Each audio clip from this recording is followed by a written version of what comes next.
97.3 ESPN presents The Sports Bash with Mike Gill. It's time for Football at 4 with 97.3 ESPN.com's Andrew Dicecco. My first allegiance is what will be best for the Philadelphia Eagles and our fans for the next 3, 4, 5 years. Powered by the Inside the Birds podcast. Now, live from inside the Matt Black Kia Studios. It's Football at 4. Football at 4 is powered by the Inside the Birds podcast and brought to you locally by Dr. Lyle and Back. For everything from skincare to cosmetic surgery, go to iloveLyleBack.com or call 856-MAKEOVER for Dr. Lyle and Back, proud sponsor of Football at 4. Andrew Dicecco is in the house. He is on the Boardwalk Honda Hotline here on the Sports Bash Live on 97.3 ESPN. And he, like all guests, appears via the Boardwalk on the hotline as we look ahead to the latest on this Carson Wentz situation and some other NFL news as well. Yes, there are other things going on out there. Andrew Dicecco joins us now here on Football at 4. What's going on, Andrew? Hey, Mike. How you doing, man? All is well, and we were hoping by Thursday that something would happen here, but obviously nothing has happened with Wentz. So now we've got other things that have kind of trickled into the conversation. Get your take on some of the things that are going on with this Philadelphia Eagles situation. I want to get your opinion on, do you think the Eagles are starting to lose leverage with Carson Wentz at this time?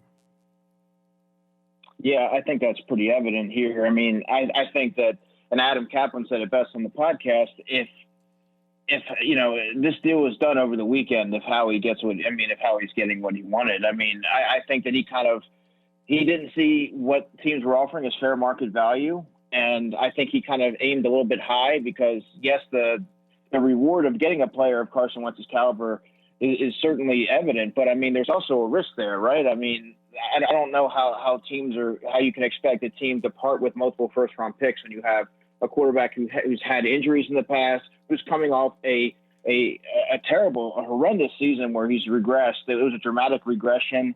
I mean, there's definitely some risk there. So I think he may have kind of aimed for the moon, and now teams are growing a little bit impatient and they're ready to move forward with other options.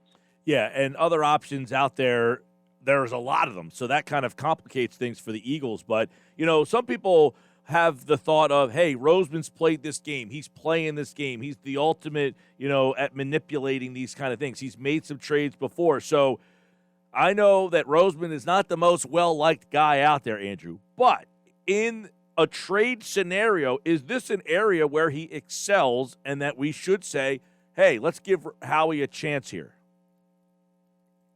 Well, he's savvy in certain areas. We talked about it the other day that player evaluation, talent evaluation is not his strong suit, but he is good at moving money around. He's cap savvy, and he's usually good at trades. I mean, he's known to fleece teams, in the past, but I think here what he did is possibly he overvalued his quarterback. Obviously, the quarterback is a premier position, a blue chip position that you're going to get a lot back for generally, but in this particular situation, I think he aimed a little bit high and may have overvalued Carson's worth. And I think he should have been happy to grab a first-round pick and a player.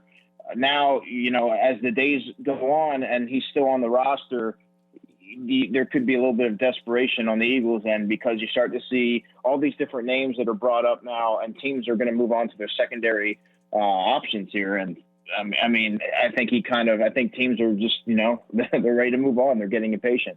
What if the first-round pick and the player wasn't really on the table? Because I'm trying to balance here. Do I fault Howie for not just giving him away? And if they're in, what mode are they in? What mode should they be in? Should they be in the mode of get rid of him for whatever the best offer is? Or should they be in the mindset of, I'm not just going to give him away just because of the situation we're in? So what if the first-round pick and the player wasn't really there?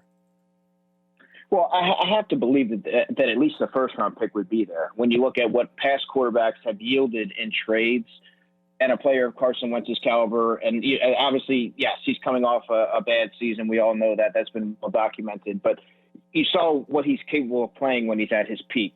And if, given in the right situation, like Indianapolis, that has a good offensive line, a young coaching staff, you have to be, clamoring to get this guy on your roster, knowing that you can kind of get him to, to reach his promise. And I think if you're getting a first round pick for a quarterback, that should be, that should be a no brainer. I don't know that he's going to get more than he was going to get more than that ever. But I think that to your second point, is it worth, they don't just want to give him away? Well, yeah, I agree with that, but it's just the quarterback doesn't want to be here. I think that's pretty evident at this point. So he's not going to likely be on this roster. So you have to unload him sooner than later, because teams start to find their answer. They look to the draft. They look at guys like that might be able to shake free, possibly like a Derek Carr. And it's just not going to work here in Philadelphia. You have to unload this guy. I can't see the Eagles being able to move forward with Carson Wentz on the roster in 2021. I was going to follow up with that. If they don't get a deal that they like, does Howie Roseman have it in him to say, we're just going to keep him? We didn't get the offer we were looking for. We didn't get the offer that we thought we should have got. So we are going to keep him and try to make this work. Any chance you see that as a scenario? Well, a very, very slim scenario. I slim chance that happens. I don't know. It's very clear that Carson doesn't want to be here. And how do you get – and that he's checked out of the city, as I saw yesterday, that was reported. I think Tim McManus said that. But I don't know how you can bring him back into that locker room, into that situation. You have to wonder the perception – that the locker room is going to be very split and divided. You're going to have some of the younger players that might think, hey, man, this guy, Jalen Hurts, we're going to rally behind him. This guy, the other guy, Carson Wentz, was ready to quit on us because, it got tough and he didn't want to fight for his job. It's going to be perceived differently by every player on the roster, but I don't know how he can walk into that, like with everything that's kind of transpired, all the things that have been piling on, all these anonymous reports, this, that, and the other thing. I just think that the damage it just can't be, you can't put the toothpaste back in. It just can't happen. I'm just looking at all the options here. What about holding on to him? Not even trying to fix him, but waiting for a team to get desperate if maybe a quarterback gets injured and they think that they could still make a significant push. Well, how long are you willing to? I don't know that he would even report to. It's not a guarantee that he would report to training camp, Carson Wentz. It's not, if you keep him on the roster, he could very easily say, and I'm not saying he would, but he could very easily say, I'm not playing this year. That wouldn't help his stock, obviously, coming off a bad season. But, I don't know that holding on to him longer than you really need to is going to benefit either party. And I think that it would really benefit the Eagles and Carson to get the value that you can right now and move on. Just cut ties. Then you can kind of reevaluate. Do I want to move forward with Jalen Hurts? Do I want to start doing my due diligence on some of these quarterbacks in the draft? We're sitting at the 6th overall pick. We're going to have there's going to be a decent prospect available to us. So, there's going to be a lot of options, and I think that you need to get him off the roster now and then reassess and reevaluate where you're at. That's an interesting scenario because some people brought this up earlier in the comments section that are watching the show at 97.3 ESPN.com is there have been other quarterbacks who have, quote-unquote, retired to get out of situations they don't like.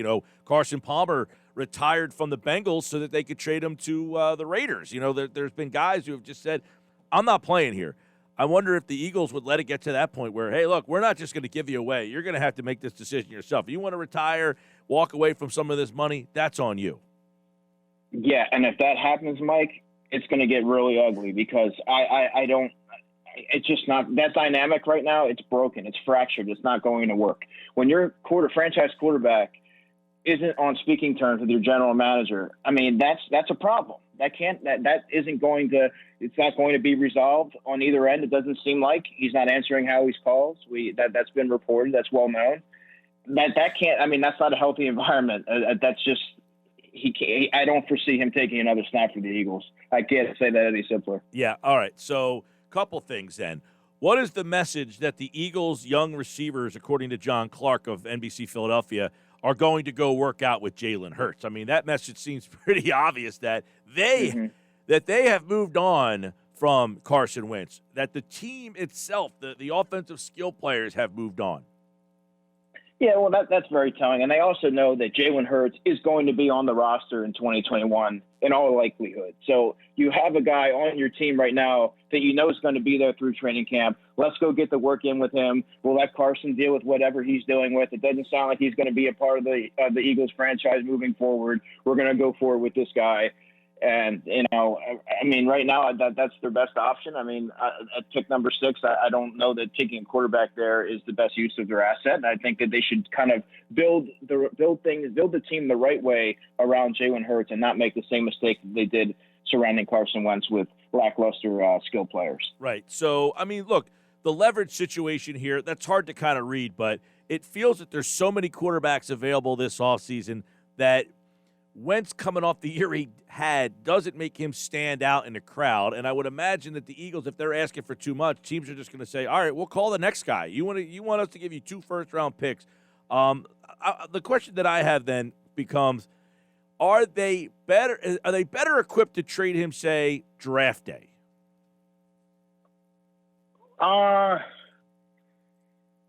I mean, the longer you wait, I think that there's going to be teams are going to do their due diligence and make phone calls to other teams. And if you're in a position where you can win now, or you're possibly in the conversation to make the playoffs, you're a piece or two away, you're going to try and get a veteran on that roster. And there's names that have been dangled out there, and teams are going to move on to their secondary option. And I think waiting till draft day is extremely risky. And it just prolongs the process and more stories, more speculation. Carson probably won't speak by then. It's just cut ties now, part ways, and just move on. Let me get your opinion on this. If Howie Roseman resigned, do you think Wentz would change his tune? Yes, but I don't think that Howie Roseman. I don't think that's ever even entered his mind at all. And certainly with Jeffrey Lurie, as long as he's the team owner, Howie's not going anywhere. But I do think that when there's a problem with the front office, that points to Howie Roseman and Jeffrey Lurie, who I alluded to last time. My belief is that I think that he has a stronger voice in the war room and strong decisions than meaningful decisions than some may realize, which is why I think that Howie's gotten a little bit longer of a leash than most GMs would have been allotted. Yeah, we were just throwing around a couple hypotheticals. That was one of them, knowing it wasn't a serious one. Another one was, if Carson Wentz was to come back and play against the Eagles at the Link with the fan base going crazy, drunk, going nuts, what would the reaction be to Carson Wentz? What do you think? I think it would be, honestly, it's going to be a mixture of cheers and boos. And I know that's not an exciting answer, but you're going to have there's a lot of nobody's going to forget what Carson did in playing a major role in getting the Eagles to the Super Bowl, or getting the Eagles close to the Super Bowl. I mean, obviously he wasn't able to finish the season out, but they don't make the big game without Carson and without what he was able to do on the field. He played out of his mind and was on an MVP track. So nobody's going to forget that. However, there's going to be some that look at the regression, that look at the excuse making, that look at, we're paying this guy all this money to be a franchise quarterback. You're supposed to elevate the play of those around you and not make excuses and take ownership and be accountable and want to be here, embrace the city. You're going to see guys that are going to view him as wanting to leave when the going got tough, as quitting on the team. So there's going to be a split on how he's kind of received when he does, if and when he does, return to Philly to play the Eagles. So that's going to be really interesting. Here's a question. I mean, he's lucky. There were no fans in the stands this year, because the boos that would have been raining down would have been, astronomical. It would have been pretty severe. Here's a question. We talk about leverage and whether they have leverage or not. You've got Indianapolis currently with no quarterback. I mean, Brissett's going to be a free agent, I believe. They've got nobody, really. The Bears have Nick Foles and Trubisky, who I think is also a free agent. So do they have more leverage than we're giving them credit for if those two teams are in play? I mean, the Eagles, they have some leverage, but I mean, there's like I said, there's other quarterbacks out there that could be in the conversation. I mean, the Eagles aren't completely, out of they're not out of the woods here just because the other teams have quarterbacks that are on their way out. I mean, I still think that they need to move forward and get Carson off the roster. Take what you can get for him at this point, and just move on. All right. We will, of course, be keeping our eyes on that. Football at 4. Adam Kaplan is in the house tomorrow from the Inside the Birds podcast. They have a new podcast out. One of the teams they mentioned, I don't know if they read my tweet or not there, bros, but they talked about it this morning during the Inside the Birds podcast. Broncos in the mix. The Broncos, yeah. Yeah. I said the Broncos yesterday. I tweeted out, I think, Monday or Tuesday that I think that could be the mystery team, if there is a mystery team. For some reason, Carson and Denver and Elway, and he's kind of that gunslinger. Like, I feel like Elway feels like this could – because Elway's in some hot water out there. They can't find a quarterback. I wonder if he would be willing to take a shot. Why do you think Denver makes some sense? Well, yeah, I mean, obviously you mentioned the parallels between Carson Wentz and John Elway. He's got that gunslinger mentality. They have a lot of offensive pieces that they've slowly built over the past couple of drafts in Denver. So he's in an ideal offensive situation where he can step in there and really make some things happen there that Drew Lock it hasn't gotten it done. I mean, Drew Lock was a player that I went into this season thinking the pieces are in place for him to really have a breakout year, and that just never happened. Put a player with Carson's skill set there, you have your Jerry Judys, your Noah Fonts. I mean, there's guys there that can really make some things happen, and I think that would be a great situation for him to thrive. And I think if you're on Elway, like you said, you might be in some hot water there. Go ahead and get a quarterback that's done it before, and they can really elevate their offense. All right, football at 4. Let me ask you this question. Russell Wilson, teams have called about Russell Wilson's availability. Do you anticipate seeing the Seahawks and Wilson cutting ties? No. It seems to me that Russell Wilson's name always seems to be, dangled in trade conversations, speculation every offseason. But the Seahawks, if they're smart, and as I've seen, they have no intention of moving Russell Wilson. It would have to be something substantial. They'd have to be absolutely blown away for that to even happen. Their offense goes through him, and he's an MVP candidate, perennial MVP candidate, and they'd be wise to hold on to him. So I don't think he's going anywhere. All right. How about, do you feel that Watson gets moved? Yes, eventually I do. Huh? I don't think that it's gonna. I mean, it's clear he doesn't. Doesn't want to be there. And how can you have your leader on offense in the situation where he doesn't want to be? That would be an interesting one. I guess the other guy that could be moved was Sam Darnold. Do you think that he will have a market? I do. And the thing with Sam Darnold, I've gotten to see him close in person many times, and he's better than what he's been given credit for. He was in a horrendous offense on Adam Gase's offense that didn't really play to his skill set. He had mono that wiped him out of most of the 2019 season. This year, I mean, he's been inconsistent. I think if you get him into a new situation, he's the classic example of a young quarterback that just needs to be moved into another situation before we can actually call him a bust or a player that just doesn't have what it takes to be a franchise quarterback. All right, so some quarterback stuff to keep an eye on. We'll continue to do so. Football at 4 here, powered by the Inside the Birds podcast. They got a new podcast that dropped today, so check that out. And, of course, Andrew is back on Tuesday. Adam Kaplan's in tomorrow. Moshe is here on Monday. Football at 4, free agency. The draft is on the way. By the way, latest mock draft, Jamar Chase from Todd McShay going. Now, the whole mock draft, I don't know if you saw that, had 4 quarterbacks going, boom, boom, boom. And then Chase was the first receiver off the board. But is he your number 1 receiver? It's early in the pre-draft process. Sometimes my rankings tend to change. They're usually finalized in mid-March. But yeah, right now he would be my top receiver. I have 4 quarterbacks going in a row. Huh?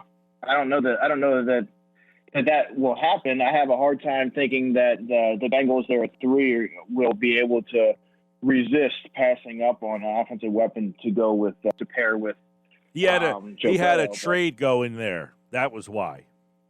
Oh, okay. Yeah, well, I mean, you never know. You're going to see a million different mock drafts and a million different theories and all kinds of stuff. I mean, that's what makes the pre-draft process fun, I guess. All right, Andrew Dicecco at Dicecco NFL. Make sure you follow him for the draft and all the offseason stuff as the Eagles and this offseason. It is a one filled with drama so far. We'll keep our eyes on it here on Football at 4. Thanks, man. All right, guys, take care. And he, like August, appeared via the Boardwalk Honda hotline. Andrew Dicecco, going to be great draft conversation when we get closer to that draft process. And as he said, Jamar Chase's favorite wide receiver right now. That could change. Now, the process is a little different. He's used to going to Shrine Bowl and all the different workouts and the combine. They're not going to have that stuff this year.